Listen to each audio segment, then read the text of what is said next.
para a pregação. Marcos capítulo 6, do verso 36 em diante, diz a palavra do Senhor assim: mande essas pessoas embora, para que, indo pelos campos ao redor e pelas aldeias, comprem para si o que comer. Jesus, porém, lhes disse: deem vocês mesmo de comer a eles. Mas eles disseram: iremos comprar 200 denários de pão para lhes dar de comer? E Jesus disse: quantos pães vocês têm? Tratem de descobrir. Eles foram se informar e responderam: 5 pães e 2 peixes. Então Jesus lhes ordenou que todos se assentassem em grupos sobre a relva verde. Uma palavra de oração. Deus e Pai amado, soberano Senhor, fala tremendamente nesta hora, neste momento. Irmãos, nós estamos diante de uma passagem em que Jesus, ele promove um problema ali. Os discípulos, eles veem que está ficando tarde, diz para Jesus assim: olha, vamos dispersar o povo porque está ficando tarde, eles precisam comer, as pessoas estão há muito tempo aqui já te ouvindo. E Jesus então diz: olha, não vamos fazer desse jeito não. Vamos dar de comer a eles. Eles vão dar de comer, deem de comer a esse povo. E quando Jesus manda fazer, o que é que você acha que tem que fazer quando ele manda fazer? Quando Jesus manda fazer, tem que fazer. Dê de comida a esse povo. Então eles aí, bom, como é que a gente vai dar de comida a esse povo? Aí eles chegaram, catucaram o bolso e viram lá: caramba, a gente não tem esse dinheiro aqui para comprar comida para toda. Iremos comprar 200 denários de pão para lhes dar de comer? É isso? A gente só tem 200 denários, é muita gente. Jesus queria ver como é que eles iam se comportar. Eles já disseram assim: nós não podemos fazer porque nós só temos 200 denários. 200 denários não dá para comprar comida para essa gente toda. E Jesus aí disse: não, que história é essa? Vai ver no meio da multidão o que é que tem por aí no meio dessa multidão. Vai ver o que eles têm. Eles têm alguma coisa. Não é possível que ninguém aqui tenha nada. Mais de 5.000 pessoas, não é possível que ninguém tenha nada. Gente, com tudo isso, mesmo que algumas pessoas tivessem, não daria para alimentar 5.000 pessoas. E aí eles acreditam assim, você sabe aquela ordem do impossível? Não, ele pediu, vamos por educação, vamos obedecer o Senhor. Não, tudo bem. Gente, quem é que tem alguma coisa aí? Quem tem? Ninguém tinha nada, apareceu um menino que tinha lá uns 2 ou 3 peixinhos e uns 2 ou 3 pãezinhos lá e tal. E eles aí levaram para Jesus: olha, Jesus, é só isso que temos aqui. Aqui não vai falar de menino, mas nos outros evangelhos fala. Então, essa passagem está muito bem organizada desse jeito. E aí eles trazem o que tinham. Só uma pessoa tinha alguma coisa para dar de comer a 5.000 pessoas. E Jesus, disse: não, isso aí é isso que basta. É isso que basta. Manda todo mundo sentar agora. Uau! Manda todo mundo sentar. E ele aí ora, multiplica e começa sacando peixes e distribuindo peixes, e todo mundo sentado e os cestos passando e o cesto circulando para um lado e para o outro, indo para um lado e para o outro. E as pessoas vão se alimentando. Numa outra passagem vai dizer que eles recolheram depois 12 cestos cheios de sobra. Gente, que história! Gente, que fantástico! E essa história nos deixa um ensinamento. Um ensinamento que muitas vezes a gente esquece. E eu vou falar do ensinamento qual é, e você vai lembrar de algumas situações na sua vida que você esqueceu desse ensinamento. Qual é o ensinamento que essa história nos dá? Sempre comece com o que você tem. Quantas pessoas não começam nada na vida porque não tem? Sempre comece com o que você tem. o que Jesus estava dizendo para eles? Não tem dinheiro para comprar. Não é para dispersar todo mundo, deem de comer. E quando colocaram o impossível diante de Jesus, Jesus não fez brotar peixe dentro do cesto do nada. Ele queria alguma coisa dentro do cesto. Não, vai ter que ter alguma coisa lá dentro. Vê aí quem tem comida. Vem aí quem é que tem alguma coisa. Porque ele tinha poder para fazer o peixe surgir, simplesmente surgir ali. Mas ele fez questão para dizer para aquele povo que eles deviam sempre começar com o que tinham. Sempre comece com o que você tem. E eu escuto isso tanto, irmãos, que as pessoas não podem, porque não têm. Não têm as condições. Se eu tivesse uma máquina assim, eu poderia fazer dinheiro com essa máquina. Se eu tivesse esse tipo de habilidade, porque o que me falta é um curso disso, um curso daquilo e outro, um curso de não sei o que, tal, porque aí eu começaria a... Sempre comece com o que você tem. Agora, só que essa ideia não é uma ideia apenas dos evangelhos, não é uma ideia apenas contada nos 4 evangelhos. É uma ideia que está contada várias vezes na Bíblia, de outras formas, de outro jeito, mas é a mesma ideia. De maneira que essa ideia é uma ideia que vai de capa a capa na Bíblia. E como a gente só tem meia hora, a gente vai falar só de 3 desses exemplos. 2 Reis, capítulo 4, verso 2. Vamos ver essa mulher aqui que estava em apuro. Eliseu aumenta o azeite da viúva. Capítulo 4, verso 1. Certa mulher viúva de um dos discípulos dos profetas clamou a Eliseu, dizendo: o meu marido, seu servo, está morto, e o Senhor sabe que esse seu servo temia o Senhor Deus. Mas veio o credor para levar os meus 2 filhos como escravos. Olha só, até aqui, olha para mim o que está acontecendo. O que é que está acontecendo nessa passagem? Esta era uma mulher de um dos servos do Senhor que servia a Eliseu. E onde ela foi procurar solução? Entre aspas, no patrão do servo dela. Entre aspas, ela foi procurar solução fora da sua casa. E vai lá, e Eliseu aí é constrangido. Olha, o seu servo, o meu marido, seu servo, morreu. E agora os credores estão batendo na minha porta e vão levar os 2 meninos lá como escravos, como pagamento de dívida. O seu servo morreu. E Eliseu não meteu a mão no bolso para dizer: não, eu vou pagar a conta que ele deixou aí. Não, eu vou resolver esse seu problema. Então Eliseu fez igual a passagem lá da frente que eu acabei de ler. Ele disse: não. O que posso fazer por você? Diga-me o que é que você tem em casa. Ele disse: o que eu posso fazer por você? O que tu acha que eu vou fazer por você? Acha que eu vou pagar a dívida do teu marido? O que é que você tem em casa? Ela respondeu: esta sua serva não tem nada em casa, a não ser um jarro de azeite. A única coisa que eu tenho em casa é um jarro de azeite. Não tem mais nada em casa.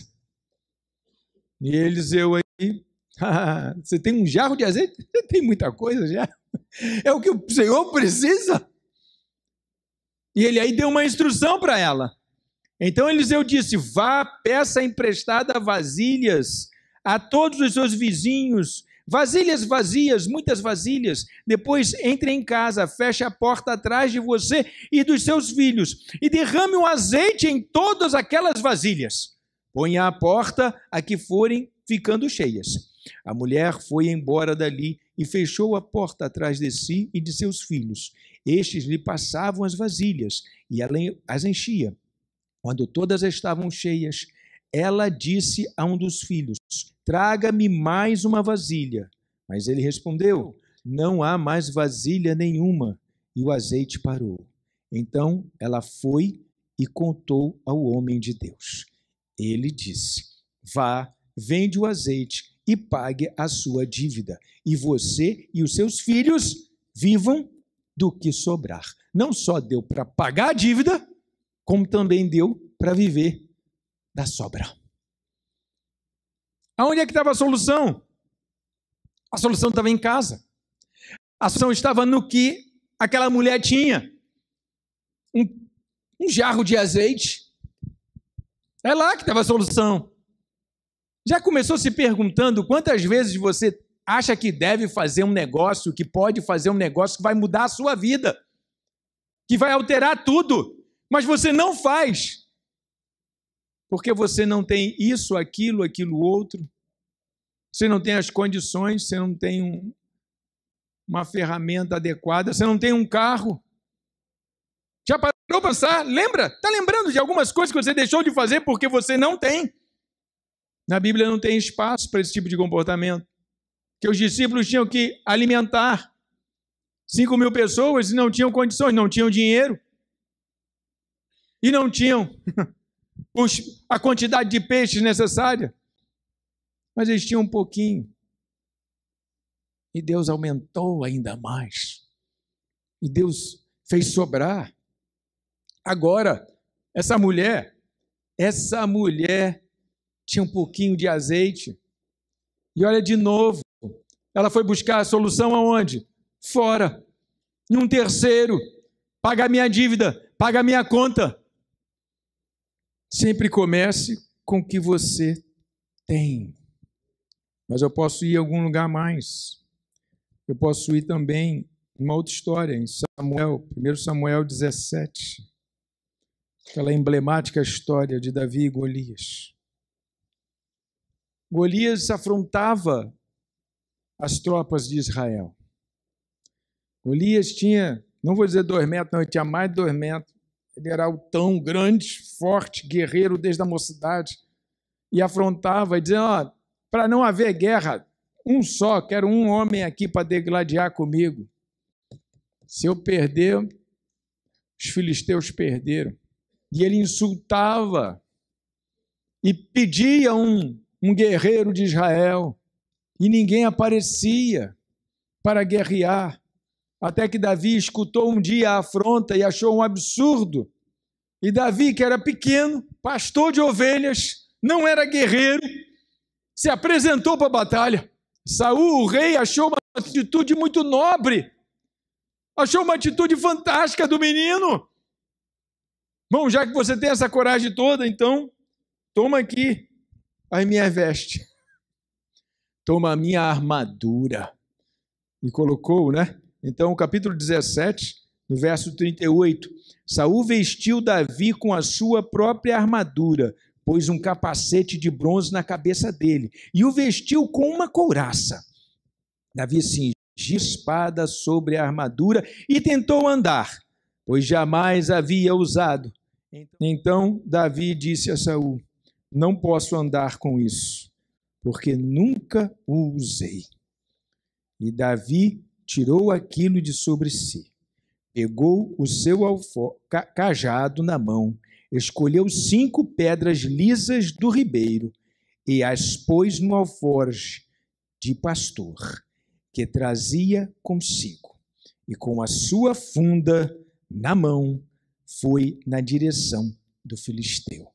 Gente, que cena! Eu queria ser uma mosca para estar lá naquele dia para ver essa cena.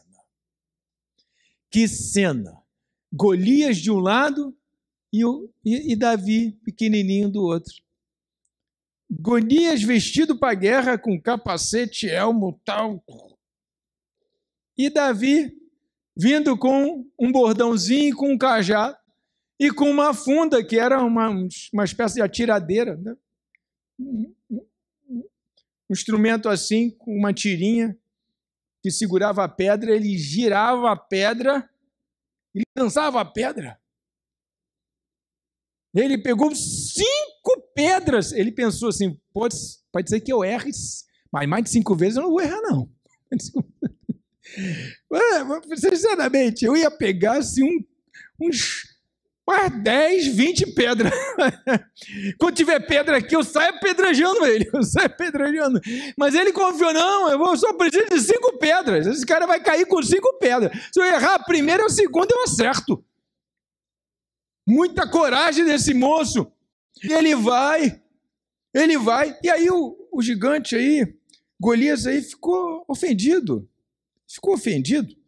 O filisteu também vinha caminhando e se aproximava de Davi, tendo à frente dele o seu escudeiro, ainda ia com o escudeiro. O filisteu olhou e, vendo Davi, o desprezou, porque era apenas um moço ruivo e de boa aparência. Gente, que esse negócio de aparência ruim funciona na guerra? Funciona.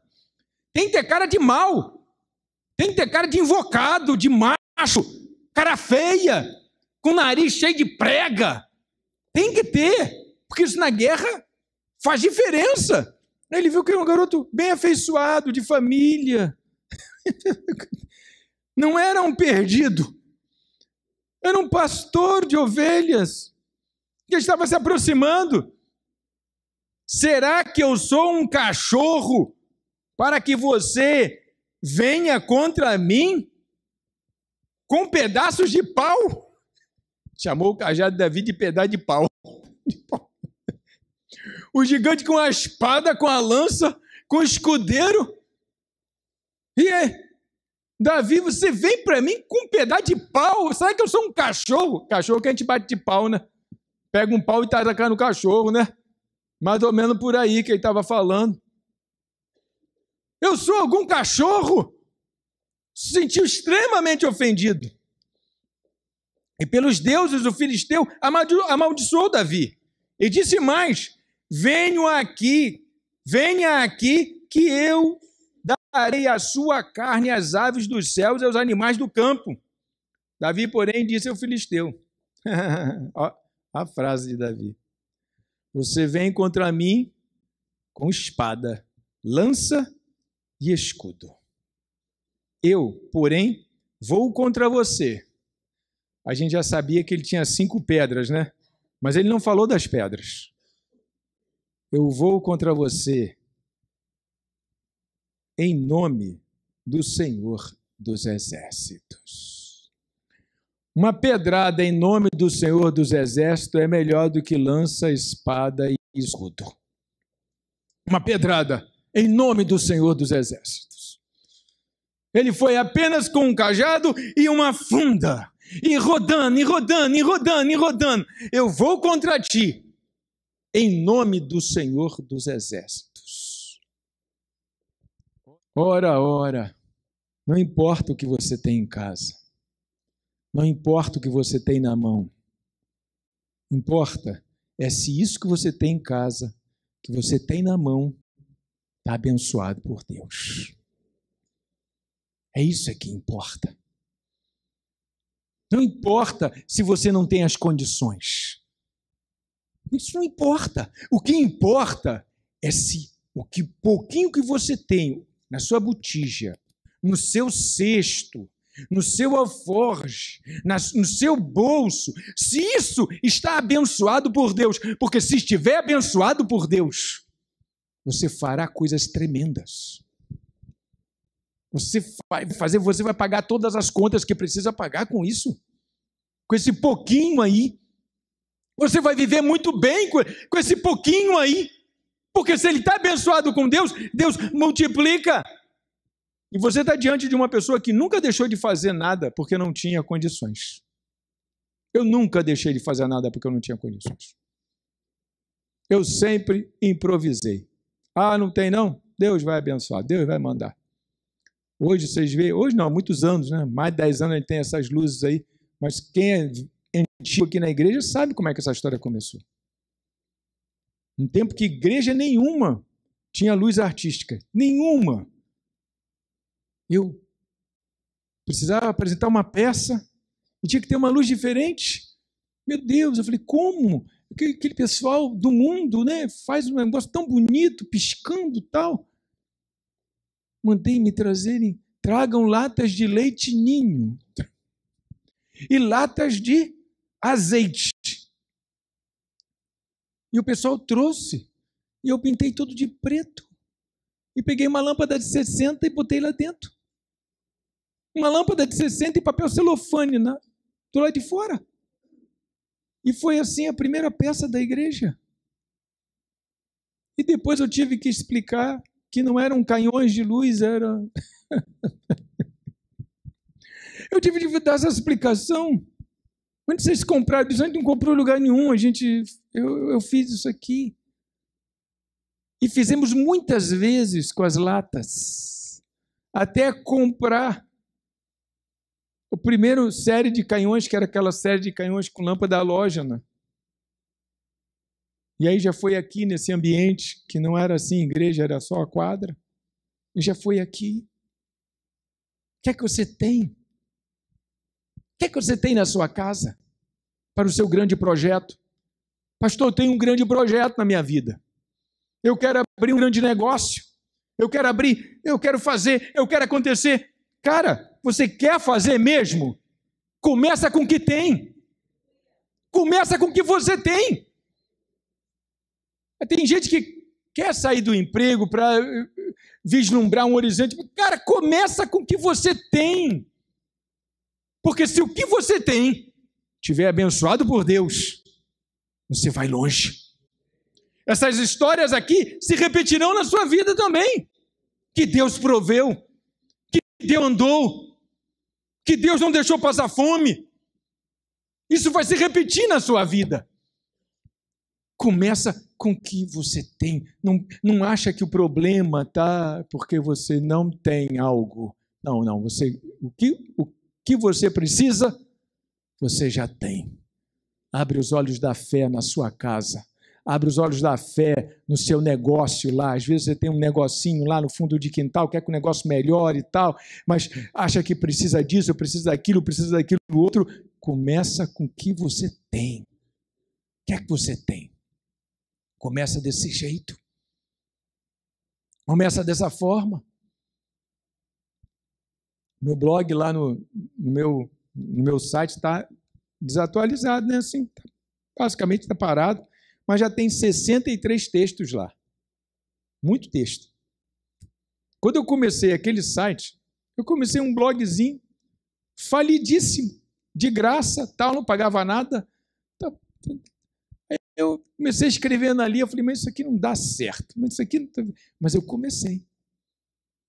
Depois aí eu falei, não, agora eu vou fazer, sabe o que acontece? Eu vou fazer um site. Já peguei aquilo tudo que estava lá e joguei num site. Ninguém nunca que ficou sabendo do meu primeiro blog. De tão anônimo que ele foi. De tão fraco que ele foi. Mas eu comecei. Depois eu produzia um texto a cada 15 dias, a cada semana. Um tempão fazendo isso. 63 textos, vai dar aí mais ou menos uns 3 anos escrevendo direto. Mais ou menos. Porque são 33 semanas, né? Não escrevi um por semana. Então, bota 3 a 4 anos escrevendo direto. Com pouquíssimo retorno, pouquíssimo visualização, pouquíssimo tudo. Mas eu comecei. E depois escrevi outras coisas, ficaram guardadas, tal, para o dia, para a hora, para o momento. Tal. Depois saiu o livro. E as coisas estão saindo. Começa com o que você tem. O que é que você tem? Quando eu comecei a vir para cá, para Queimados, não era nem recém-casado. Eu era solteiro, noivo da Mônica. A gente vinha a pé. A gente morava logo ali em Jacarepaguá. A gente levantava às 5 da manhã, pegava o Taquara Cascadura, ia para Cascadura, pegava o trem e chegava aqui às 7 da manhã, 1 hora antes do culto, às 8. É o que eu tinha, é o que eu podia. Começa com o que você tem. Quando a gente veio para cá, para esse quintal, o irmão Jorge morava lá do outro lado. Aí olha o que a gente fazia. os instrumentos eram guardados lá, porque naquela época roubavam muita igreja e tal. Hoje ainda rouba, né? Mas hoje é outra história. Mas naquela época a gente tinha que guardar tudo lá. E eu chegava mais cedo, ia lá, pegava ventilador, retroprojetor, guitarra, bateria não tinha, era guitarra, baixo e as caixas de som. Trazia para cá. Tudo aqui era vazio, descampado, tudo que tinha nada. E tinha aquele salãozinho lá na frente, só o salãozinho. Acabava o culto, eu tinha que levar tudo lá para o outro lado e depois ir para Jacarepaguá. E eu fazia isso com 2 crianças, a mulher e 2 crianças. E quando eu levava de noite, ela ficava trancada na igreja lá da frente, sozinha. Ah, foi uma vez só que você fez isso? Foram 2 anos. Ela com 2 crianças pequenas. 2 crianças, um recém-nascido, quando era com os 2 pequenininhos, me esperando lá naquelas cadeiras lá. Eu ia lá na casa do Jorge levar tudo, passar de volta aqui, abrir o cadeado, tirar ela. Já pensou se eu esqueço? Hoje eu não faria mais isso, porque eu vou te esquecer. Mas aí passava aqui, tirava o cadeado, pegava ela, botava no carro junto com as crianças tudo mole, assim, tudo. Aí a gente aí voltava para Jacarepaguá. 2 anos. E sabe de uma coisa? Feliz. Não era, lamentando, que vida difícil, que coisa, é tão longe, se eu morasse mais perto. Gente, eu morava lá porque queria. Quando eu quis morar aqui, eu vim para cá. Quando eu achei, não, está na hora de ir para lá, vamos para lá. E isso levou 10 anos até eu chegar a essa conclusão. Eu morei 10 anos lá, nesse vai para lá e vem para cá, vai para lá e vem para cá, vai para lá e vem para cá. Nunca deixamos de fazer nada porque não tínhamos. Irmão, começa com o que tem. Começa fazendo com o que tem, você vai ver como a tua vida vai mudar. Porque se o que tem, Deus abençoar, vai mudar. Você vai ver isso na sua vida. Bom, era isso que eu tinha a dizer para os irmãos. Vamos curvar a cabeça para uma palavra de oração.